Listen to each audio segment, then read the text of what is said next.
Welcome once again, class 9. This is Akhilesh Jaiswal here, and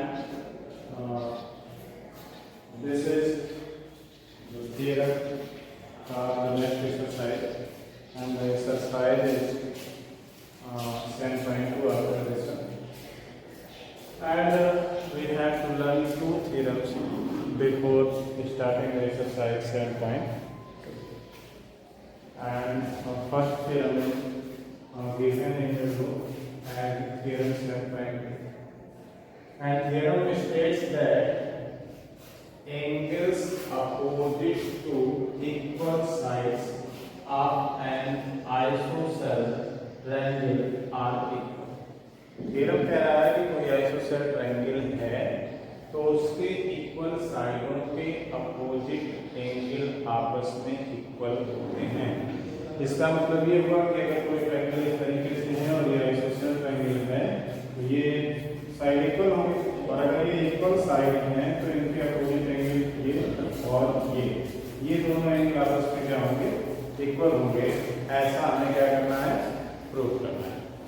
तो जब हमें ऐसा प्रूव करना है तो हम क्या करेंगे, कहीं ना कहीं उसमें कुछ बनाना होगा, कुछ कंस्ट्रक्शन करना होगा।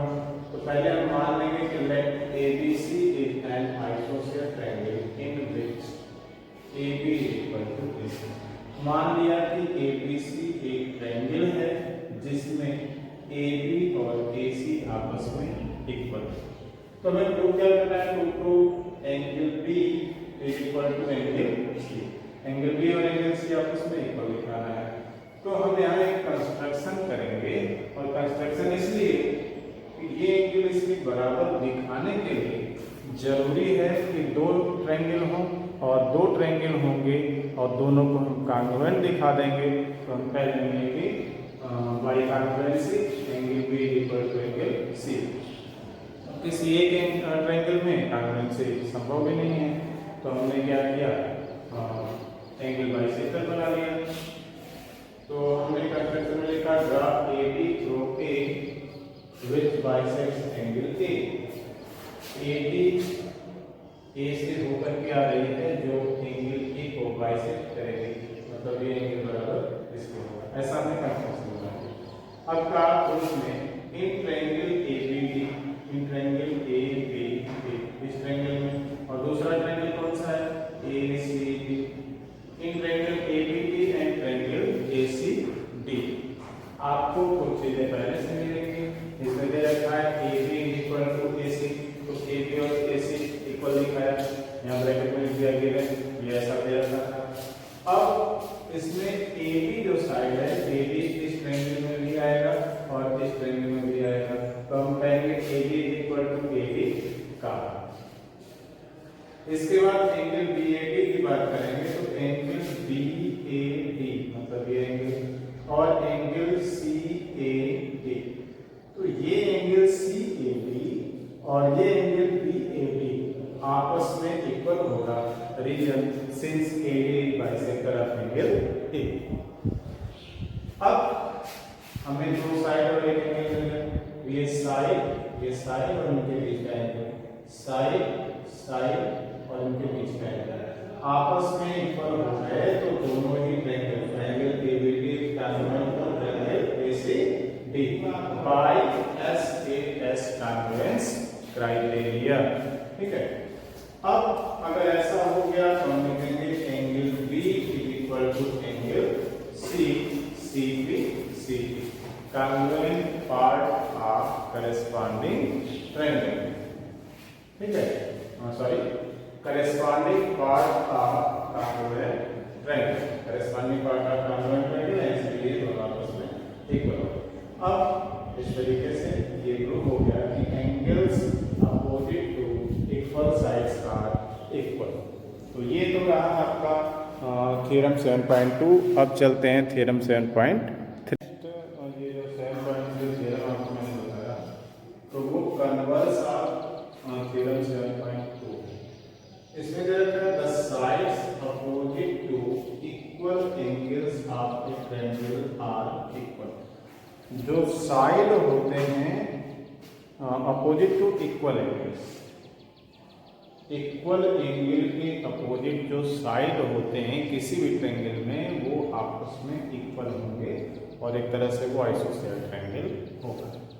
तो हमने माना कि let ABC is a triangle in which angle B equal to angle C, मतलब दो एंगल हैं जो आपस में इक्वल है। तो यहाँ हम दिखाएंगे कि एंगल B और एंगल C आपस में क्या है, इक्वल। तो हमें प्रूव क्या करना है, तो प्रूव अब C के अपोजिट AB, B के अपोजिट AC आपस में इक्वल नहीं हमें देखना है, means AB equal to AC हमें प्रूव करना है। तो हम कंस्ट्रक्शन के कहा draw perpendicular bisector of BC through A, जो BC लाइन है इसका परपेंडिकुलर बाइसेक्टर बनाएंगे। कहां से, A से होते हुए। तो A से परपेंडिकुलर बाइसेक्टर जब बनाएंगे तो इस BC को दो बराबर भागों में बांटेंगे, बाइसेक्टर का तो इसमें बांटना, तो उस हिसाब से BC इक्वल टू BD हो जाएगा। ठीक है, तो BC इक्वल टू BD हम कर लेंगे। अब दूसरी चीज ये AB दोनों में कॉमन मिल जाएगा, तो यहाँ थोड़ा सा चेंजिंग लाएंगे। तो पुराना वाला ये मैंने रिलेट करके मैंने बना दिया था, तो देखिए जरा।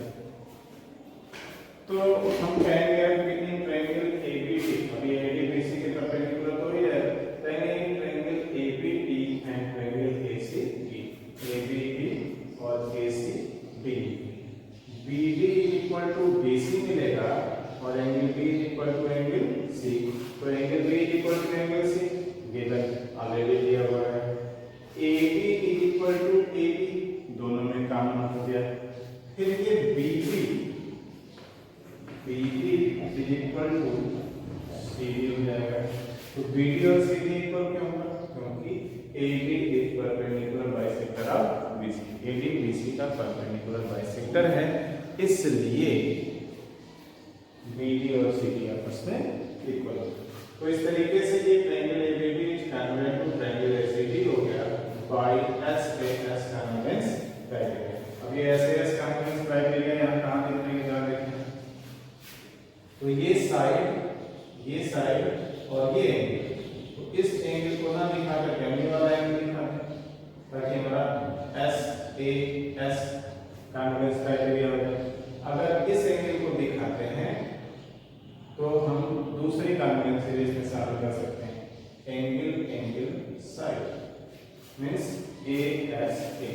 चलिए ASA पर हम घुमा देते हैं इसको, ASA हो गया और AD काम ना लेकर के हम क्या करते हैं, ये साइड है और इस पर लगे दोनों एंगल।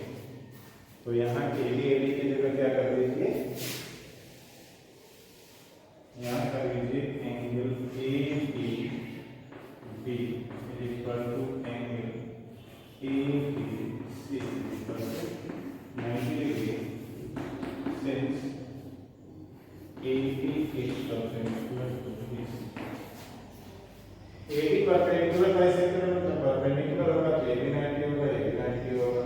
ठीक है, और ये साइड इस साइड के बराबर है, ये 90 ये 90, ये एंगल इस एंगल के बराबर, तो दो एंगल और इंक्लूडेड साइड, तो ASA कन्वर्जेंस क्राइटेरिया से कॉन्ग्रुएंट हो गए। और जब ये कॉन्ग्रुएंट हो गया तो सीधी से ये इसके बराबर होगा, AB equal to AC corresponding part of congruent triangle implies that sides opposite to equal angles are equal। इसका मतलब जो साइड इक्वल एंगलों के अपोजिट होंगे किसी ट्रायंगल में वो आपस में इक्वल होंगे। तो इस तरीके से आपके ये दो थ्योरम समाप्त होते हैं। अब इस बेस पर आपको एक्सरसाइज 7.2 लगाना है। Thanks for watching, please like share and subscribe my channel. तो अगर आपको वीडियो पसंद आती है तो आप मेरे चैनल को लाइक करिए, शेयर करिए और सब्सक्राइब करिए। Thanks for watching.